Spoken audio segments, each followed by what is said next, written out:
began a long time ago. It began, it has its roots back 40 years ago. If you'll read this book, move me here, later. I need to cover it.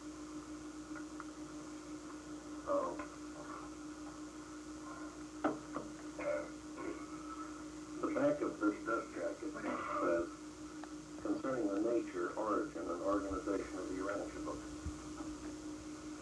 And if you read 4 out of the 13 references here, it refers to a person, a human being, who is concerned in the origin of this book. If you read the book farther, you will see that this human being at no point makes any claim to having written any part of this book. He was involved in its origin. The book claims to be flatly a revelation. There's a statement made in the signature of the first paper, which is unequivocal. And this guy just doesn't straddle. The author of this paper on page 32 identifies himself as a divine counselor. He said, I am commissioned to sponsor those papers portraying the nature and attributes of God, because they represent the highest source of information available to such purpose on any inhabited world. I have served as a divine counselor in all 7 of the super universes, and have long resided at the paradise center of all things. Many times have I enjoyed the supreme pleasure of a sojourn in the immediate personal presence of the Universal Father. I portray the reality and truth of the Father's nature and attributes with unchallengeable authority. I know whereof I speak. You can say nonsense, but at least you can't say the man is straddling. I can only think on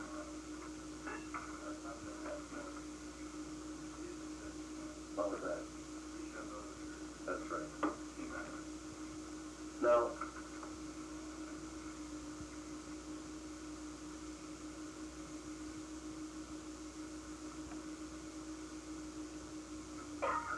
many years ago,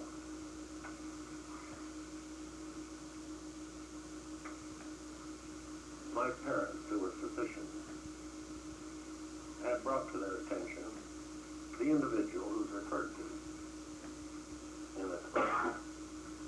In one of the books my father wrote, he made mention of this case in an appendix at the tail end of the book, the minor case, which was published in the 1920s. My father, in his salad days, had as a hobby spook hunting. He was an exposer of mediums. He had his 2 running mates were the head of the Department of Psychology at Northwestern University and Howard Thurston, a professional magician.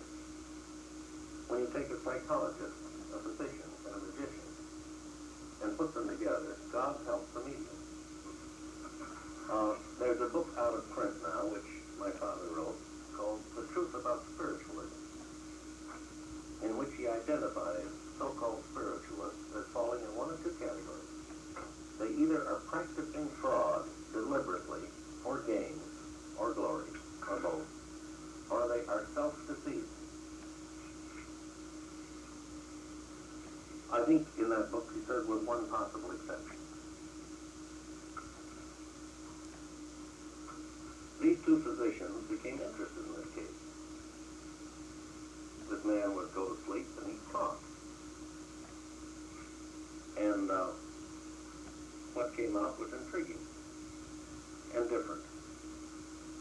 He was never interested in helping you find Aunt Mahoofi's watch that had been lost. He was never interested in telling you what the stock market was going to do, or anything else that was particularly practical. You never had a chance to talk to your Uncle George, who passed on. And in other words, this was the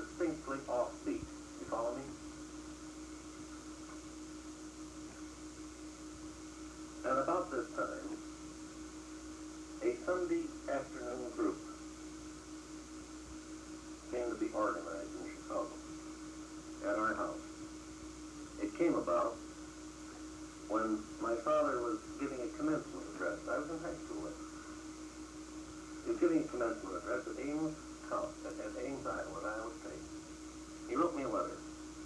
He says, you know, son, he said, we're religious people, but we're not church members. And he said, I think Sunday should be productive, as well as the day of rest. He said, what do you say if we invited in our friends and we had a discussion group? We talked about what kind of a forum. Talked about health and disease and politics and philosophy, sociology, history, and what have you. That group came into existence, I think, in the year 1922. I found that letter some years ago, and it's in the archives. I hope preserved, because it's the original charter of the Chicago Forum.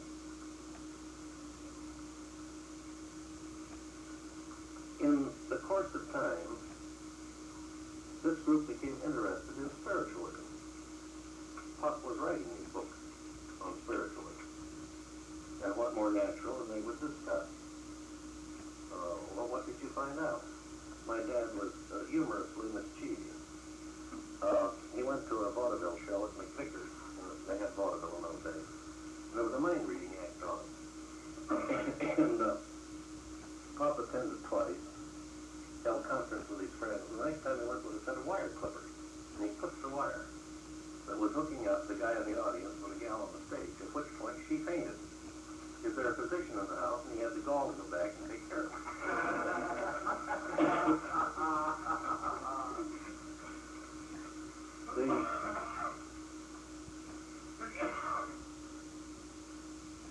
In their discussions, now, what I'm telling you for a little bit into here is hearsay. Because at about this time, I was in Nicaragua, fighting a revolution. And, I grew up with a clear notion that a lad was not a man until he'd been flooded. And you've no idea how difficult it was to find a war in the 1920s. I searched and searched and finally found one. It was a nice war, too. The last real good one. I went to quail shoot. I kept the quail to shoot back. From 1924 to 1928, I'll tell you hearsay. Prior to this time, and subsequent to 1928, I'll give you direct first-hand information. The question came up, well, are all such phenomena fraudulent? Well, my father was an honest guy. He said, well, there's one case he said that's very puzzling. Well, tell us about it. So the forum became intrigued with the shorthand notes that had been taken on things which this man was talking about. Very intriguing things. They're all now burned. And that was the condition of affairs when, on one evening, when they were talking to this chap, a kind of an argument came up. Someone was talking who claimed to be a mighty messenger. And he was challenged. Can you prove you're a mighty messenger? No, he said, of course not. You can't prove I'm not either. But he said, if you knew what I knew, you wouldn't ask these sort of half-baked questions. You would prepare some of the most deep, far-reaching, and searching questions that could ever be asked. Well, my father is half English and half Irish. And you can get a reserved reaction from him, or you can get damn mad. He got damn mad on this occasion. And he says, this is ridiculous. He says, we're supposed to be checking out phenomena. And he said, we're challenged. He said, let's take him up on it. So the next Sunday when the forum met, they came in on the deal. And I think I'm told that approximately 5,000 questions were assembled. Many of them duplicate. Some of them undoubtedly silly. Who created God? How old is God? These are unanswerable questions. I haven't the foggiest notion what was expected to transpire. Maybe they thought they were going over at some time and read all these questions, take down the answers in shorthand. But what happened was this. one day the questions were gone. And where the questions had been kept was the first of the Urantia papers, entitled The Universal Time. Now, I'll tell you how I think this paper was written. And my theory is not 100% correct, but it's the best I can devise. So I share it with you. It's the most acceptable to me. It explains 97% of the problem. And I won't even get into the other 3%. We'll forget it. This is the theory I accept. I want you to visualize several points in space, geographic locations, like the Skirvin Hotel, Burke Elliott's place, where you meet on Wednesday night here in Oklahoma City. We'll call them point A, point B, point C, and point D. I think the papers were dictated or conceived at point A. And I think if we could have been present at point A when any one of these papers was being written, we would have seen absolutely nothing. At point A was perhaps the divine counselor who signs paper 1.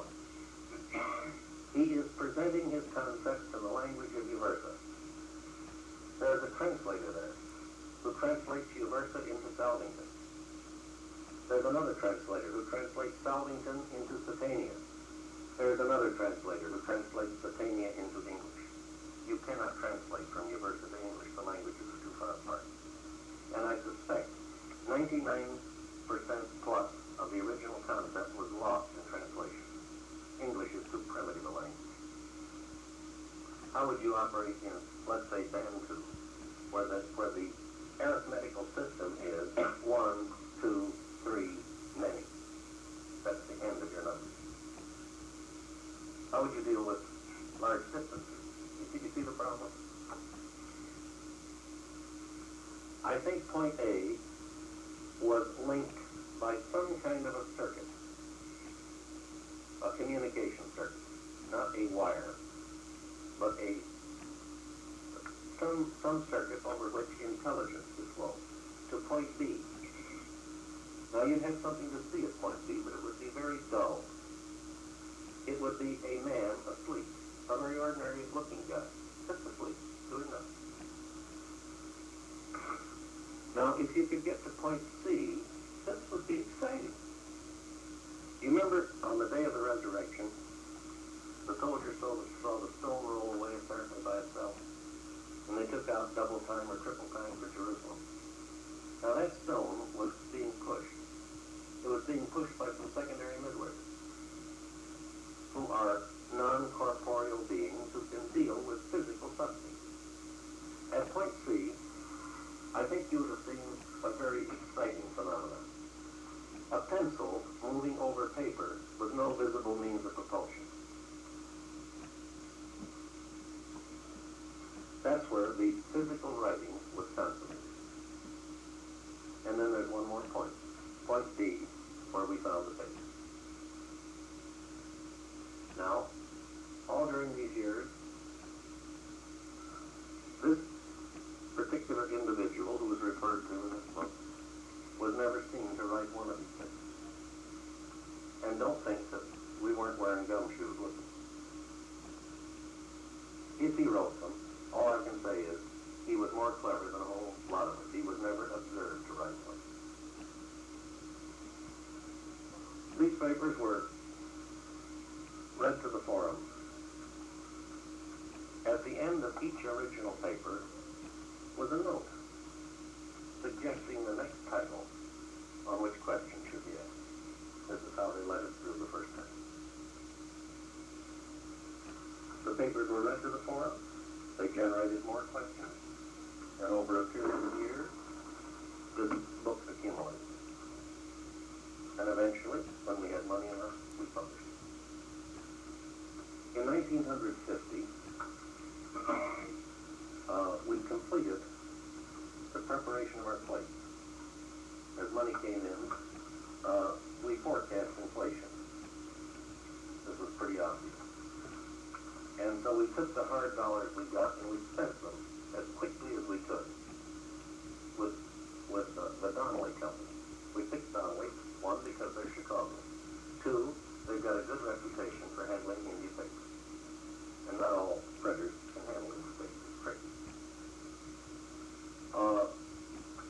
If you went to Chicago, you could search out the records of the county clerk, and you would find that the Urantia Foundation was established in 1950.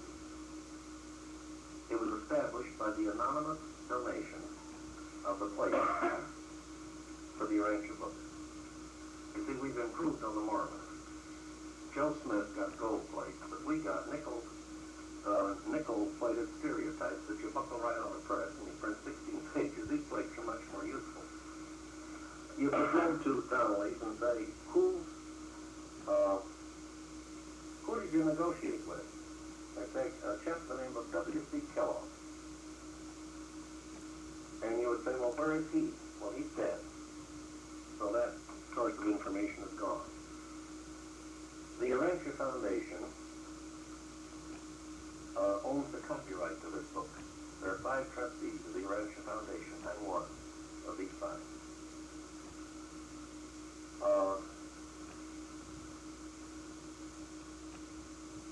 In about 1954, these 5 trustees selected 36 people from this forum. And these 36 people organized the Urantia Brothers. This group here is one of the component societies of the Urantia Brothers. The book was published in October of 1955 and has been spreading ever since. Now we've got it first, naturally. This story, which I've told you, is a direct, first-hand story, except for the years 1924 to 1928, when I told you what I'd learned and was informed. Otherwise, I'm giving you first-hand information.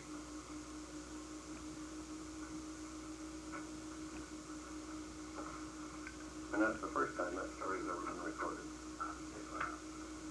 And when you change it to another thing, we'll tell it. That was the first time I ever won. That's right.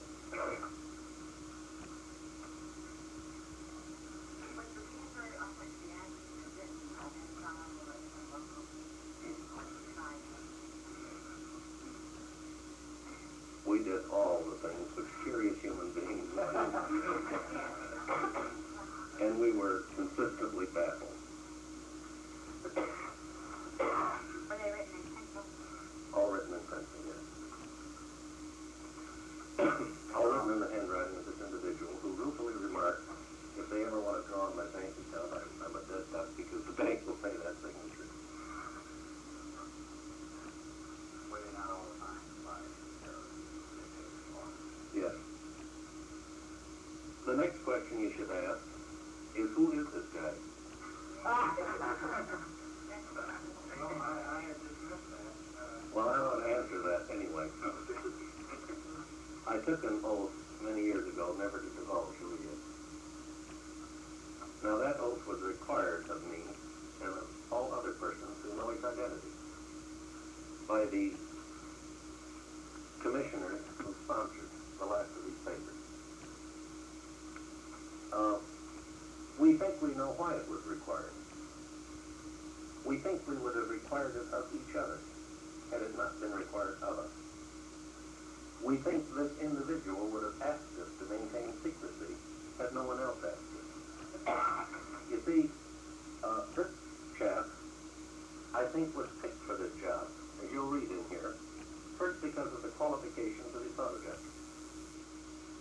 His is an experienced photographer.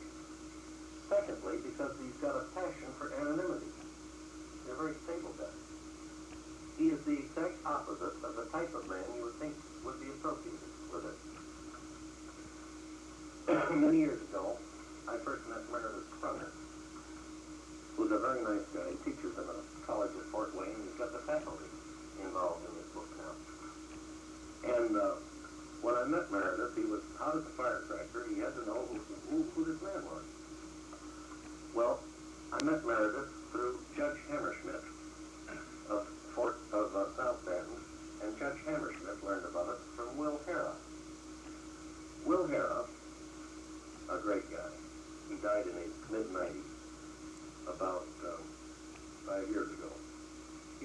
unvarnished shape. Until 3 months before his death, he was in pretty good shape, and then he just disintegrated and died quickly.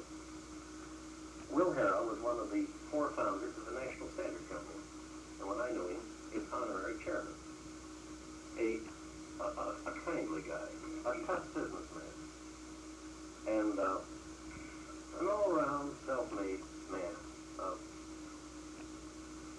Modest but not insignificant affairs. And I remember when Meredith said, well, but I must know who this man is. And I turned and I said, Meredith, it's not Mr. Harrod, but it could be. This man was poured out of the same mold, a businessman, with his head pretty well screwed on his shoulders, his feet pretty solid in the rest, who has about the same attitude toward this whole thing as a chap would have if he were subject to mild epileptic fits. Mildly ashamed of being mixed up in a kind of a screwball, spooky thing like this. You see what a safe person is like? The exact opposite of a prophet. This, I think, was his principal human qualification. He doesn't want it to be known. We think it's wise, but he's not known. And if any of us have any doubt, an oath was required of us. We think that always in the past, the prophet had messed up the teaching. Now here is the teaching which stands with no prophet. For the first time.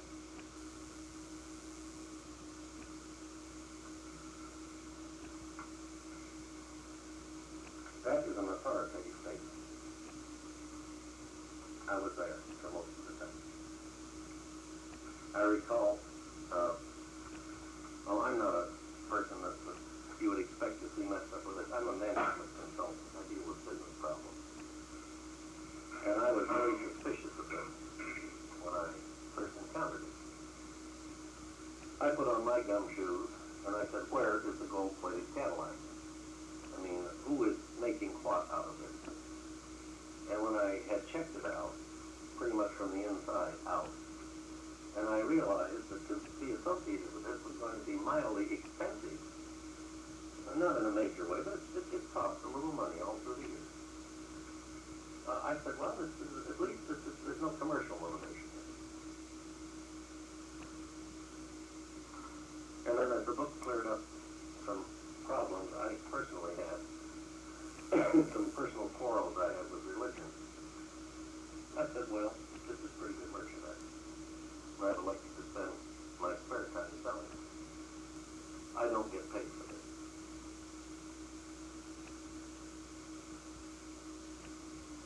That's funny, too. That's funny. I get satisfaction. What do you know about? Well, that's true. No, I admire Paul. He earned his living making tents and then taught in the evening. This is found. And if our clergy earned a living, they'd be better ministers. The best clergymen I've met are men who entered the clergy late in life after a successful business career. These men talk differently.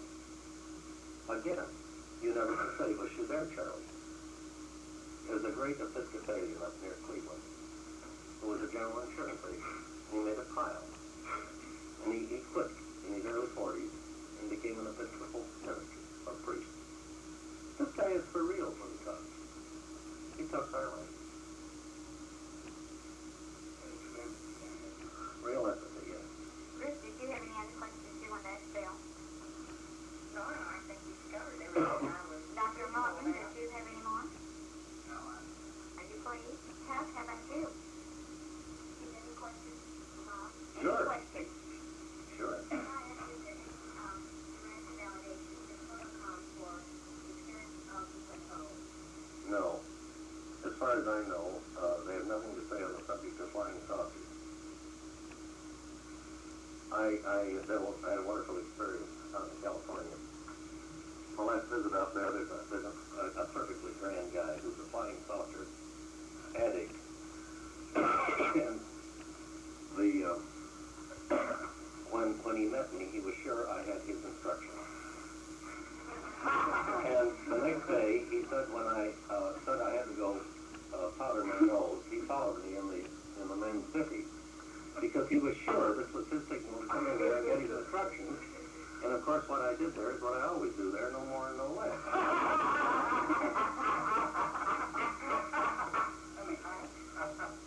And When did you give up the surname, Bill? no, I was talking to him out at Bud Kagan's place the next day, and he said this was a high moment in his life. This is when he knew he was going to enter the initiate circle on flying saucers. And he said, what do you think about him? I said, maybe so, maybe no. He said, you don't seem interested. I said, no, I'm not. I said, listen, I've got one normal life to live, one business to run, bills to pay, and I said, when I take my spare time and put it in the blue book, I've got no time left over for anything else. I know nothing of flying stuff. Within the Urantia realm, would it be possible that travel during this time is not I doubt it. I'll tell you why. As I read this book, it seems to me that each inhabited world is designed to go its own way, with an absolute minimum of outside interference. I greatly fear that interplanetary travel is not going to be feasible. And I kind of mourn that, because I've read my share of science fiction, and it's very intriguing. And I think they want each culture to develop on its own, in separate test tubes, so to speak. And I will offer as my best evidence the fact that we have not been discovered by advanced people. Now, if flying saucers are real, perhaps this is discovered. But I never can get my fingers on flying saucers. You always know somebody who knows somebody, but you never meet the guy who saw one. It's like my pal in California. He was sure I was it for him. I had come to bring him the word. And it was such a disappointment for him. However, would that not negate the fact that man's advancement in technology will Apparently we're on the verge of the conquest of space, but we may encounter barriers which may be formidable. We may be able to send mechanical devices where we are unable to send people.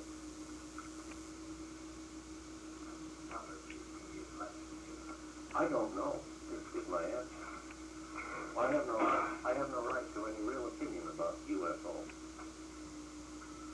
I have an excitable friend who says he's seen one. But then, of course, Peter saw Jesus walking on the water. But it was a dream. Jesus never walked on the water. But you never could sell Simon Peter off that story. Because when Peter woke up, he'd gotten out of the boat and he woke up in the water. This is pretty good evidence that it happened. I have no opinion on this. I have no right to an opinion. Are there any more questions?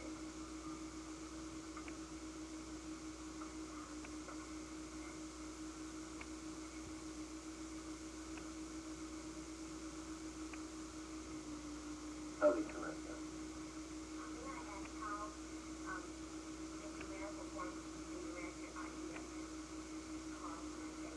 forwarded about the United States? How is the book being propagated? How did you get your book?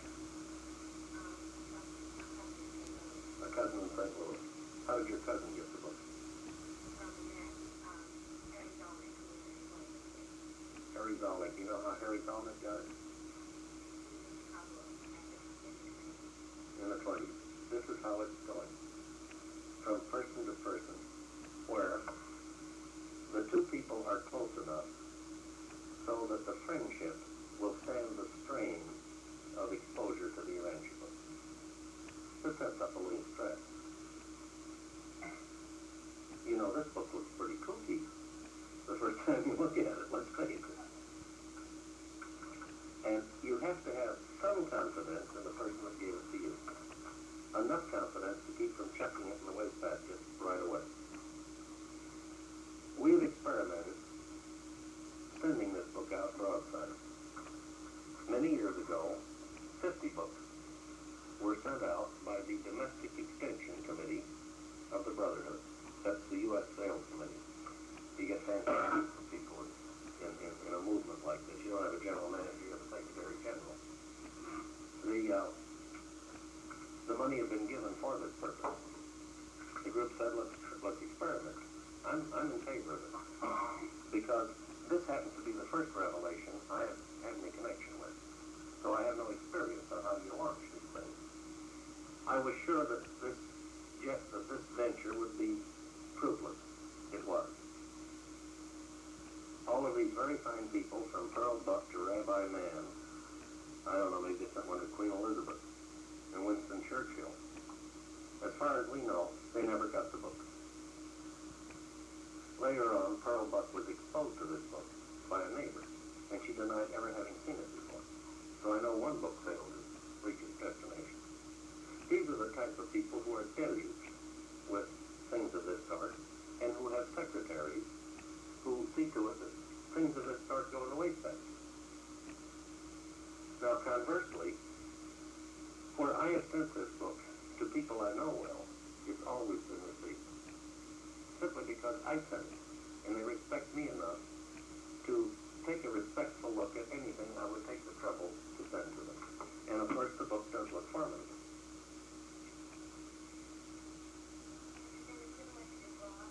Yes, this book is in every continent now.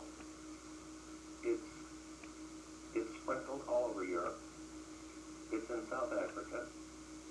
It apparently is getting its best reception in Australia.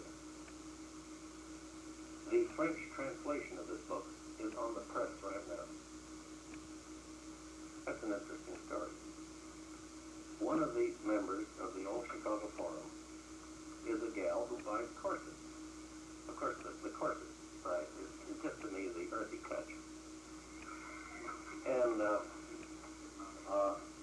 she travels in Europe periodically as a buyer. She met a young lady in Paris and gave her the Urantia book.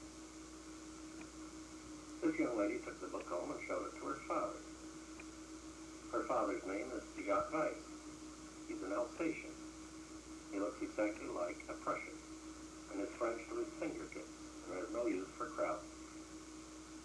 Jacques Weiss was an aviator in World War I. He was a member of the underground in World War II. He's a man of means. He has a couple of little companies. He is on the board. Jacques is not rich, but he's not poor. Jacques has been interested in translating several works on metaphysics from English into French. But when his daughter showed him this book, oh, no.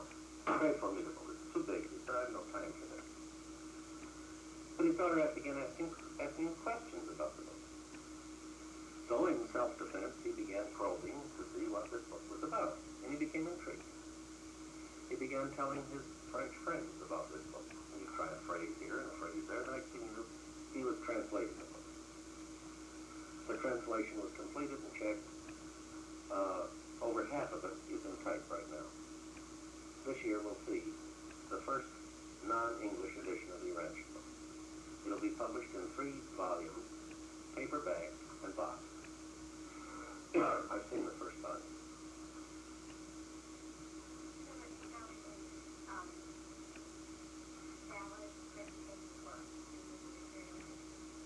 Any valid reputation?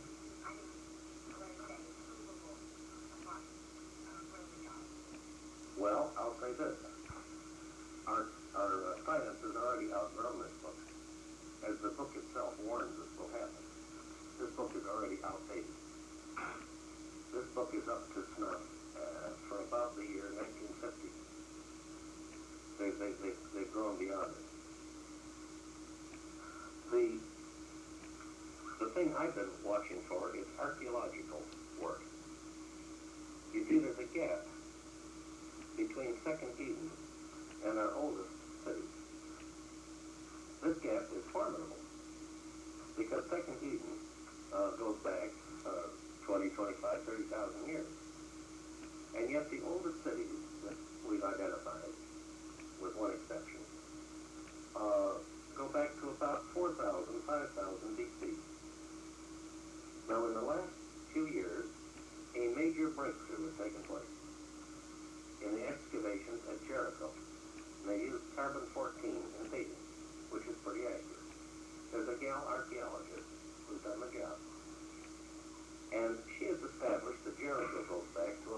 9,000 BC.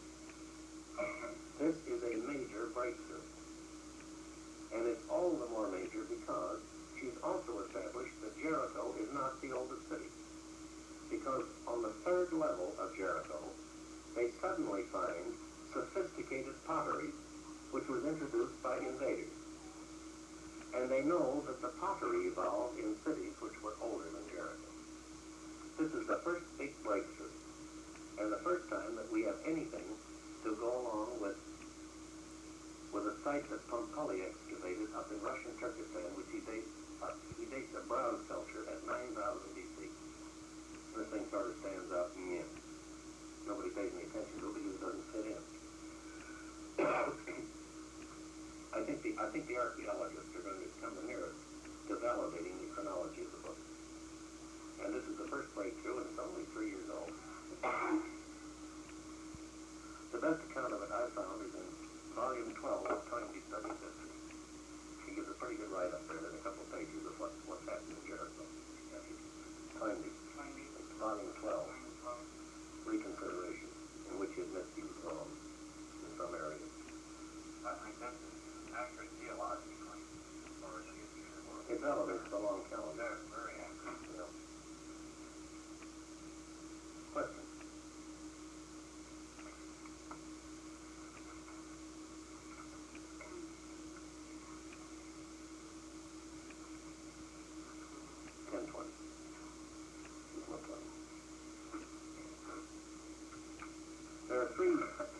There are two extreme schools of thought about this book. There are the ultra-conservatives who believe that the spirit of truth will propagate the Urantia book, and that all we have to do is sit on our duff, and the book will spread. This is the passive approach to the spread of the book. You can tell by my language I've used them with some contempt. They feel that since the book perhaps is for 100 years from now, there's not much we can do about it now. But of course I feel that if it's going to be effective 100 years from now, this assumes that we'll do some things now. Now there's another extreme. These folks want to rent a hall.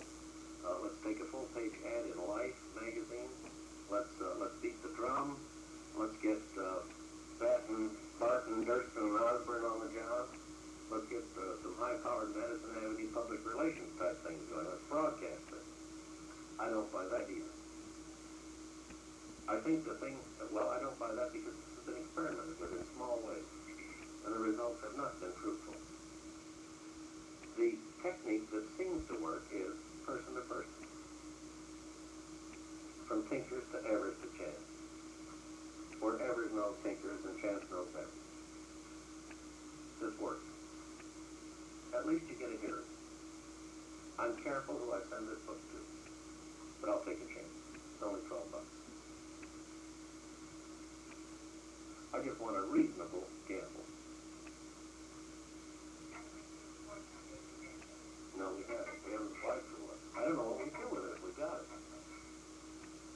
I'll take a chance. I came down on a DC-3 through Wisconsin. We were hitchhiking. Every case actually stopped at. And on the first stop, a lawyer got aboard and sat next to me. And I had an egghead book, and he had an egghead book. I had Toynbee, and he had something by Huxley. We grinned at each other as fellow eggheads and started a conversation. And it developed this guy is interested in religion. And he's had a lot of problems. Well, he gets off at Milwaukee. I'm going on to Chicago. And just before he was ready to get off, I said, hey, there's a book I'd like to send you. Darn interesting thing. I found it most intriguing. Give me a card. So I wrote him on my fancy letterhead, with 4 colors and all the names. So I figured I had status.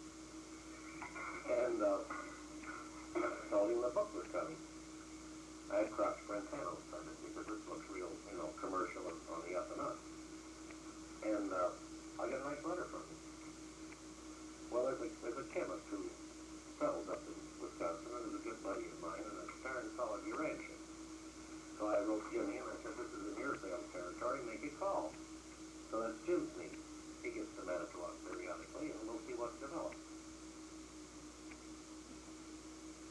Now there was there is the type of long shot that I'll take with a book. Here's a man that I've known for an hour. But he's interested. Does anyone have any more questions? We're going to have to kind of start stopping.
I believe it's axiomatic that this can never happen. This would imply the exhaustion of infinity, the completion of eternity, the end of all growth.